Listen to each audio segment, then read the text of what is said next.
Nous allons démarrer avec le quotidien Le Soleil pour développer certains sujets traités d'abord dans Le Soleil avec les infrastructures routières. C'est pour annoncer le lancement de la reconstruction de l'axe Fatick-Kaolack par le Premier ministre. C'était hier et on aura une route toute neuve dans 18 mois, titre Le Soleil, qui souligne le coût de près de 16 milliards et demi nécessaire à sa réalisation. Pour parler de la pertinence du projet, Le Soleil souligne une vision qui rencontre les exigences du développement d'un espace comme la région naturelle du Sine Saloum.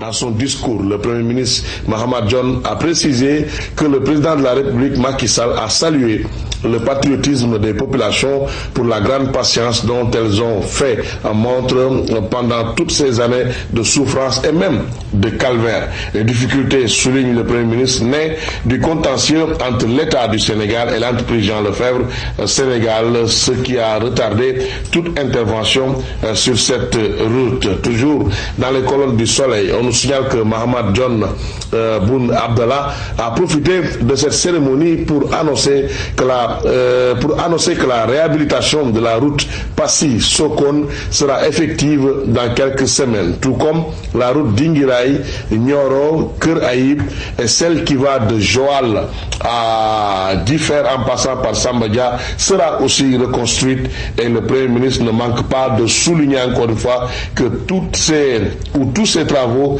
sont inscrits dans le plan Sénégal émergent. Le même sujet est mis en valeur par le Populaire. Le Populaire aussi aborde le même sujet. La réalisation de ce projet va permettre de relancer la croissance économique.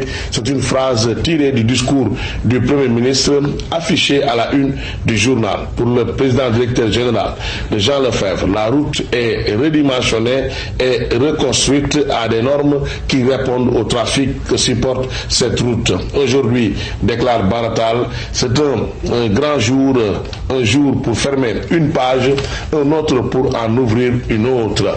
Et il ajoute que Jean Lefebvre Sénégal, JLS, peut aussi signifier Djougal Liguey Sénégal. Le Populaire a aussi tendu son micro à Maria Massar, mairesse de Kaolack, qui déclare que le rêve tant attendu est devenu une réalité. Le quotidien Le Populaire ne se limite pas seulement au lancement des travaux de la route Fatick-Kaolack. Le journal nous parle aussi du début de la campagne arachidière prévue le 29 décembre. Le gouvernement, qui a déjà fixé le prix du kilogramme aux producteurs à 200 francs CFA, comme l'an dernier, a prévu un fonds de 11 milliards et demi de commercialisation pour l'achat de 50 000 tonnes de semences, nous dit le Populaire, qui revient sur les explications données par Pape Abdoulaye Seck, ministre de l'Agriculture et de l'Équipement rural. Il précise que l'originalité est que cette année, les 50 000 tonnes de semences seront composées de semences écrémées et de semences certifiées. Le ministre de l'Agriculture, qui donnait hier une conférence de presse en compagnie des opérateurs et des huiliers, a souligné aussi que le gouvernement a tenu à concilier les intérêts des producteurs et ceux des industriels.